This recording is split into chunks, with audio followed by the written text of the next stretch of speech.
अभी हाल ही में हमने भारत के लोकतांत्रिक इतिहास के सबसे दुर्दांत काले अध्याय आपातकाल के 50 वर्ष पूर्ण किए हैं। परंतु बहुत दुख की बात है कि कल पटना के उसी गांधी मैदान में, जहां आपातकाल के दौरान संविधान की रक्षा और संविधान के सम्मान के लिए जान की परवाह किए बगैर लाखों लोग एकत्र हुए थे, वहां एक ऐसी रैली हुई जिसके की बारे में इंडी गठबंधन के बिहार के नेता तेजस्वी यादव ने कहा कि हम संसद से पारित एक कानून को कूड़ेदान में फेंक देंगे। यह बहुत गंभीर विषय है। उन्होंने वक्फ बोर्ड के कानून के लिए कहा कि हम इसको कूड़ेदान में फेंक देंगे, जबकि वो भारत की संसद के दोनों सदनों से पारित है, कोर्ट में विचाराधीन है। एक नहीं आधा दर्जन हाई कोर्ट के जजमेंट बहुत स्पष्ट रूप से इलाहाबाद हाई कोर्ट और कलकत्ता हाई कोर्ट के जजमेंट उनके पक्ष में है। इसका अर्थ यह हुआ कि न संसद का सम्मान न न्यायपालिका का सम्मान, वोट बैंक की चाहत में जो कुछ बोला गया है तेजस्वी यादव और इंडी गठबंधन के अन्य नेताओं के द्वारा, उससे साफ है कि यह संविधान को कूड़ेदान में फेंकने की 50 साल पुरानी मानसिकता से बाहर नहीं आ पा रहे हैं। 50 साल पहले भी सियासत के तराजू पर तौलकर संविधान का सम्मान कितना करना है और कितना कूड़ेदान में फेंकना है वो तय किया था। 50 साल बाद उसी पटना के उसी गांधी मैदान पे वो सियासत की बिसात बिछाई जा रही है कि एक बार फिर संवैधानिक व्यवस्थाओं को तार तार कर कर उसे कूड़ेदान में फेंक देना है। परंतु भारतीय जनता पार्टी और एनडीए गठबंधन इस बात के लिए कृत संकल्पित है कि हम बाबा साहब अंबेडकर के संविधान को, उसके किसी भी प्रावधान को कोई कूड़ेदान में फेंकना चाहेगा तो हम उसे नहीं होने देंगे।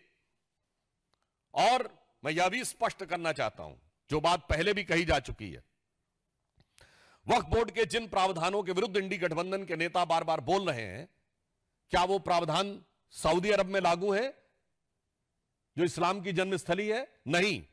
क्या इंडोनेशिया में लागू है जो सबसे बड़ा मुस्लिम देश है? नहीं। क्या टर्की में लागू है जो खलीफत की सीट रही है? नहीं। क्या वो पाकिस्तान और बांग्लादेश में लागू है? नहीं।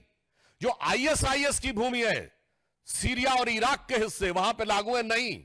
तो मैं पूछना चाहता हूं इंडी गठबंधन से कि आप बिहार में क्या सऊदी अरब, इंडोनेशिया, टर्की और आईएसआईएस से ज्यादा बड़ा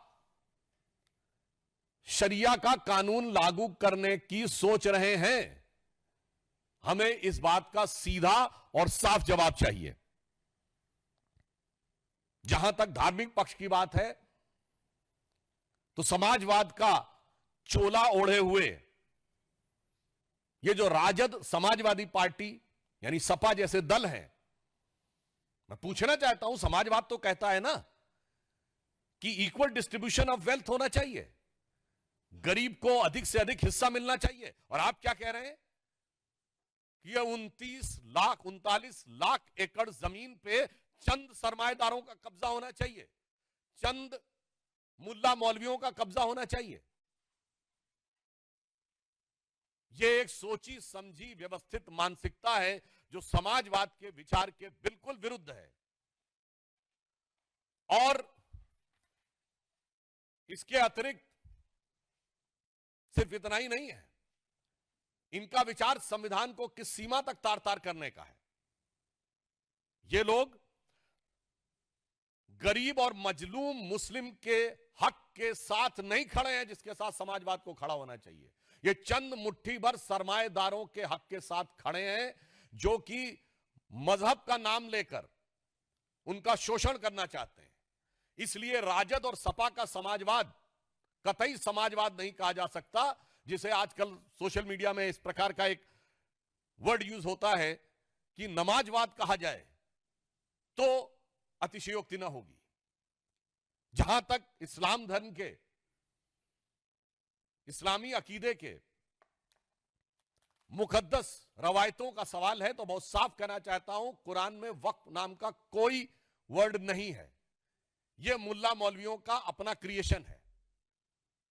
और कुरान में तो यह कहा गया है जितना हो सके खर्च करो, होल्ड मत करो। वक्फ का मतलब अरबी में होता होल्ड करना।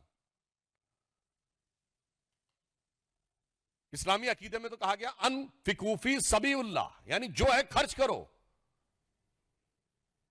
परंतु आप क्या कहते हैं? जो है जोड़ लो और मुल्ला मौलवियों के कदमों में जाके अर्पित कर दो ताकि बदले में वोट की सियासत हो सके।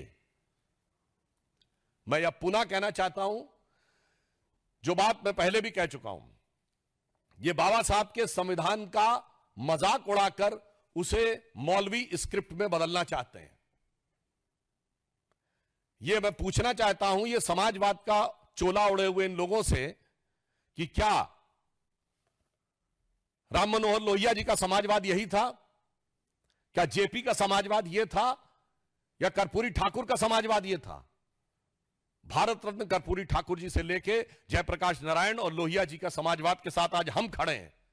जो हम चाहते हैं हर गरीब और मजलूम को उसका हिस्सा मिलना चाहिए, मगर ये किसके साथ खड़े हैं? जो ट्रिपल तलाक के साथ खड़ा है, जो हलाला के साथ खड़ा है, जो मेहरम के साथ खड़ा है, जो हज सब्सिडी के साथ खड़ा है, जो सरतन से जुदा के साथ खड़ा है, जो आतंकियों को अपना भाई, बहन, बेटा, हाफिज बनाने के साथ खड़ा है। इसलिए हम साफ कह सकते हैं कि हम समाजवाद के पक्ष में भाजपा और जदयू खड़ा है, और आज के ये राजद और समाजवादी पार्टी जैसे दल नमाजवाद के पक्ष में जाकर खड़े हो गए और नमाज जैसे मुकद्दस अकीदे का भी मजाक उड़ा रहे हैं, उसका भी केवल सियासत के लिए प्रयोग कर रहे हैं। और यह बात हम निराधार नहीं कह रहे हैं। इनकी सरकार आई जो आने वाली नहीं है, तो ये बाबा साहब अंबेडकर के संविधान को कूड़ेदान में फेंक के शरिया का विधान लागू कर देंगे। कोई कहेगा आप तो हाइपरबोलिक बात बोल रहे हैं, तो मैं सब प्रमाण बोल रहा हूं। भारत के इतिहास में एक ही बार 400 पार हुआ है, 1985 में, और तब सुप्रीम कोर्ट ने केवल एक शाहबानो केस की याद दिला रहा हूं, एक प्रावधान में केवल यह कहा कि एक तलाकशुदा महिला को 80 या 100 रुपए का मुआवजा लेने की जरूरत है, तो 400 पार की संसद वाली कांग्रेस जो आज इंडी गठबंधन का नेतृत्व कर रही है और राहुल गांधी के स्वर्गीय पिताजी उसका नेतृत्व कर रहे थे, सुप्रीम कोर्ट के निर्णय को रौंद कर भारत की पार्लियामेंट ने शरिया को संविधान से ऊपर कर दिया। मैं चुनौती से पूछता हूं, दुनिया में कोई एक देश बताइए जो सेकुलर देश जहां शरिया संविधान से ऊपर हो। इसलिए अगर इनकी कभी भी सत्ता आती है, और आज देखिए ये सत्ता के बाहर है, तो भी शरिया के प्रावधानों को लागू करने की बात करते हैं। ना कोर्ट को मानने को तैयार, ना संसद को मानने को तैयार। इसलिए मैं पुनः कहता हूं कि जिन लोगों ने इस सीमा तक जाके किया, उसका समर्थन करने वाले लोग समाजवादी नहीं, नमाजवादी कहलाएंगे। और यह बात मैं पुनः एक सब प्रमाण बोलता हूं, इसके माध्यम से ये पिछड़े, दलित, वंचित और शोषित वर्ग के आरक्षण को भी खा जाना चाहते हैं। यह अभी मैं सब प्रमाण बोल रहा हूं, क्योंकि जिस संस्थान को आप अल्पसंख्यक दर्जा दे देते हैं, एससी एसटी ओबीसी का रिजर्वेशन खत्म। अलीगढ़ मुस्लिम यूनिवर्सिटी एससी एसटी ओबीसी का रिजर्वेशन खत्म। Jamia Millia Islamia SC ST OBC का रिजर्वेशन खत्म। कश्मीर को धारा 370 से पहले के दौर में, यानी जब धारा 370 लागू थी, तो आपने कहा यह मुस्लिम मेजॉरिटी स्टेट है, एससी एसटी ओबीसी का रिजर्वेशन खत्म। और चूंकि अल्पसंख्यक संस्थाओं को में आरक्षण लागू नहीं होता है, तो पिछले दर्जे से अधिक संस्थाओं को अल्पसंख्यक का दर्जा देकर एससी एसटी ओबीसी के आरक्षण को नष्ट करने का षड्यंत्र देखिए। मैं आंकड़ा आपके सामने रखता हूं, 2011 में इन्होंने 1656 संस्थाओं को माइनॉरिटी दर्जा दिया। 2012 में 1671 संस्थाओं को माइनॉरिटी का दर्जा दिया। 2014 में, आधे में तो हमारी सरकार आ गई थी, तब तक 1516 संस्थानों को माइनॉरिटी का दर्जा दे दिया।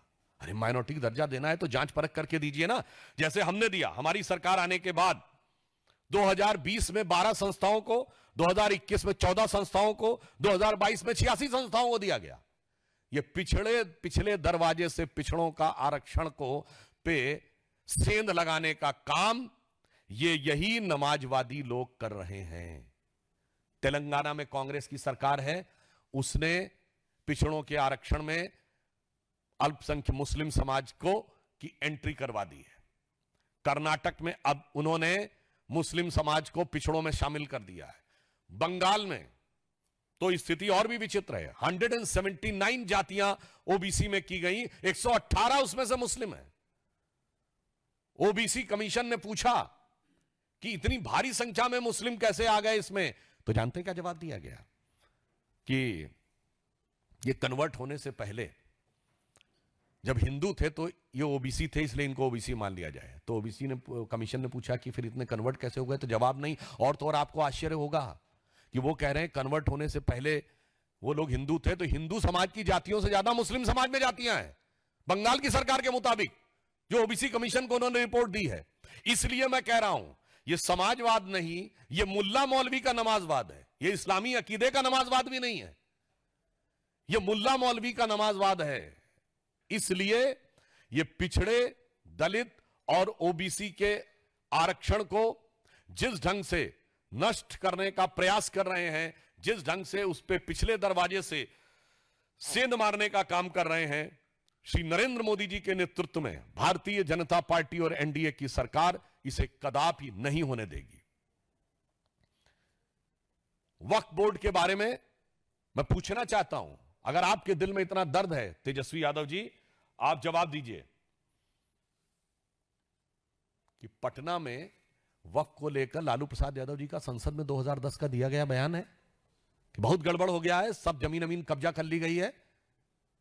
तो कहते हैं कि वो आधा बोला गया। तो मैं पूरा सवाल पूछता हूं, बताइए, इतनी वक्फ की संपत्तियां हैं, कितने अस्पताल हैं उस पे, कितने यतीम खाने हैं, कितने कॉलेज हैं, कितनी यूनिवर्सिटी हैं, कितनी मुस्लिम तलाकशुदा और बेवा महिलाओं के लिए कोई संस्थान बना है, कितना दिव्यांग मुस्लिम समाज के दिव्यांगों के लिए क्या बना है, कौन सा मुस्लिम रिसर्च इंस्टीट्यूट बनाया गया है ना। यह है समाजवाद का लबादा ओढ़ो और सत्ता के ठेकेदारों के हाथ में सारी की सारी संपत्ति को इकट्ठा कर दो।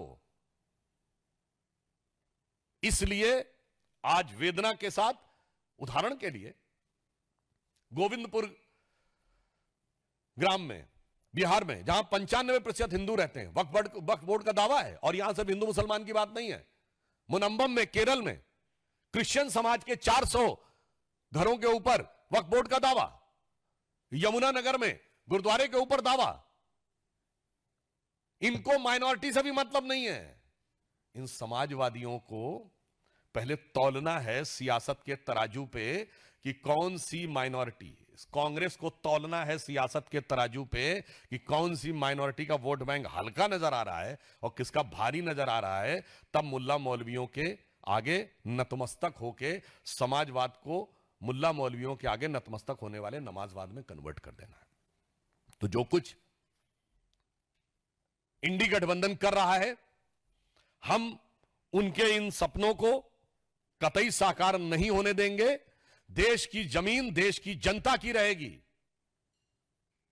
किसी मुल्ला मौलवी की नहीं रहेगी। देश का संविधान बाबा साहब के विधान से चलेगा, शरिया के फरमान से नहीं चलेगा। आपने अपने दौरे हुकूमत में शरिया के 1 दर्जन प्रावधान बाबा साहब के संविधान में पिछले दरवाजे से लागू किए।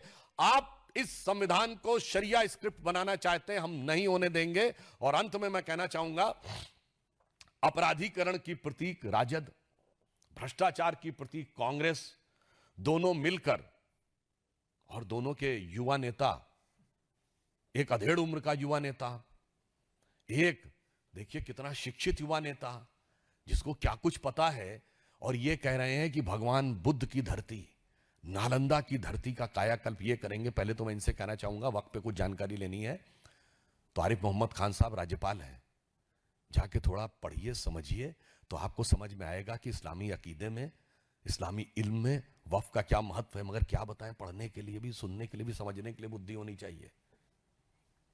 तो इसलिए इनसे कहना चाहूंगा, समाजवाद के बारे में एक बड़े प्रख्यात समाजवादी कवि हुए हैं, अदम गोंडवी। उन्होंने समाजवादी विचारधारा में आए हुए विकार पे दुखी होकर एक कविता लिखी थी, वो मैं आज आपके सामने अर्पित करना चाहता हूं। ये राजद, सपा और इंडी गठबंधन के नेताओं के लिए।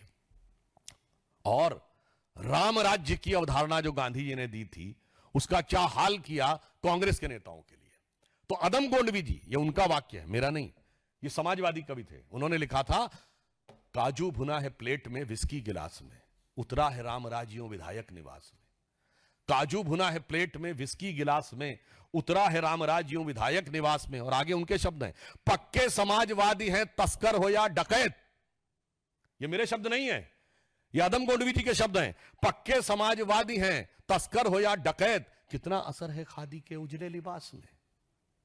मगर आज जो बिहार में हुआ है, उसको देखकर मेरे मन में भाव आता, तो मैं एक पंक्ति इसके आगे अपने मन से इसको समर्पित करते हुए कहना चाहूंगा कि पक्के नमाजवादी है राजद हो या कांग्रेस, पक्के नमाजवादी है राजद हो या कांग्रेस, कितनी तड़प है कठमुल्ला वोटों की प्यास में।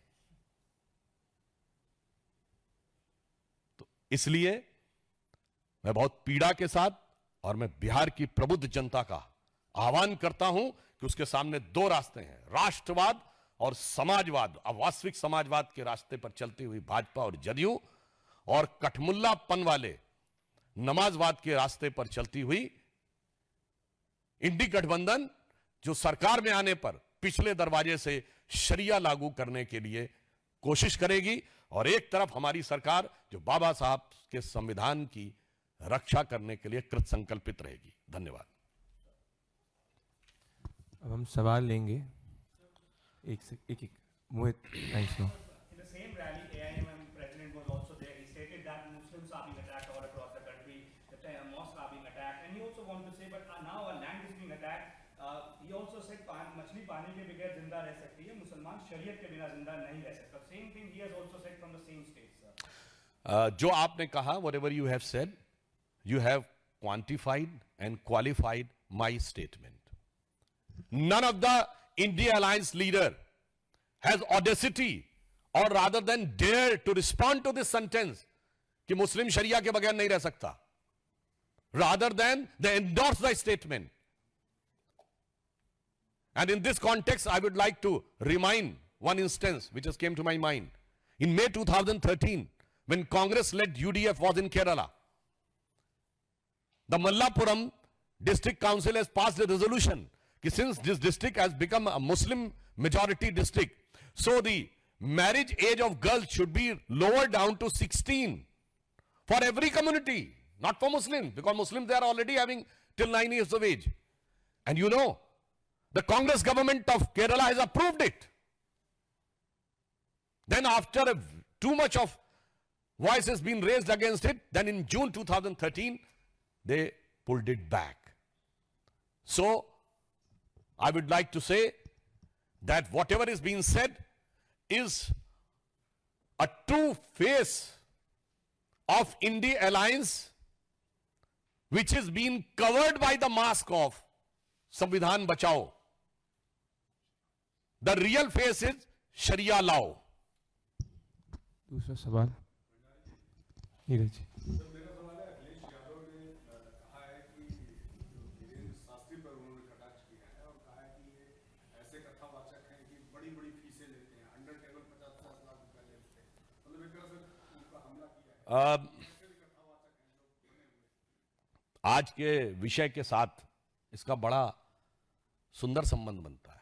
जो अपने दौरे हुकूमत में मौलवियों को लाखों एकड़ जमीन, हजारों करोड़ की लुटा के उस पे कानूनी हक दे देना चाहते हैं और उस पे कानूनी ठप्पा लगा देना चाहते हैं, वह दान दक्षिणा के ऊपर भी सवाल उठाना चाहते हैं। सर, कल भी देखिए अच्छा बचाव रही, उसमें एक सवाल ये भी उठाया जिसमें से नहीं बस रही समाजवाद से उस पर ये कहा गया कि आप लोग एक बार फिर संविधान खतरे वाली बात कर रहे हैं, इससे एक नैरेटिव पूरी जा रही है। देखिए, मैं पुनः कहना चाहता हूं कि बिहार में जो कुछ कल हुआ है, 50 साल पहले इन्होंने संविधान का प्रियम्बल बदला था। आज इनके पास यदि कहीं खुदा न खास्ता वो ताकत होती तो शायद संविधान के प्रेम्बल में नमाज भी जोड़ देते हैं। और कोई सवाल? बिहार से ही सर एक और सवाल है, स्पेशल जो इंटेंसिव रिव्यू हो रहा है उसको लेके the questions are being raised by the opposition party in Bihar saying that this is a ploy by the BJP and EC to cut off the legitimate voters from the list. It's a very peculiar, typical defeatist mindset which is being made to make a premise on alibi of an inevitable defeat. Because when you raise the question that the electoral rolls were having some faulty presence, and when the election commission says that yes, we will clarify this, we will recheck this, then you say no, recheck should not be done. तो what does this mean? इसका एक ही मतलब है इनका कि चुनाव में हमारे मन के मुताबिक फर्जी वोटिंग होनी चाहिए। मैं एक शब्द में कहना चाहूंगा तो इनकी माइंडसेट इससे जानते क्या दिखाती है? वही जो मानसिकता इमरजेंसी के समय थी। संविधान मेरे हिसाब से होना चाहिए, चुनाव में हारा या जीता इसके आधार पे इंदिरा जी ने तय किया था कि संविधान की को वो कितना मानेंगी। आज इंडी गठबंधन वही दिखा रही है कि वो अपनी चुनावी हार जीत के आधार पर संविधान को मानेगी, चुनावी हार जीत के आधार के ऊपर चुनाव आयोग को मानेगी और अपने वोट बैंक की सुविधा के अनुसार चुनावी सूची को, मतदाता सूची को मानेगी। यह पुनः दर्शाता है कि बाबा साहब के संविधान और संवैधानिक व्यवस्थाओं में उनको किसी भी प्रकार की आस्था नहीं है। अन्यथा कोई भी व्यक्ति जो भारत का नागरिक है उसके बारे में हमें यह इंश्योर होना चाहिए कि वोट भारत की सरकार उसी के वोट से बने जो भारत का नागरिक हो और उसकी प्रामाणिकता प्रमाणित होनी चाहिए।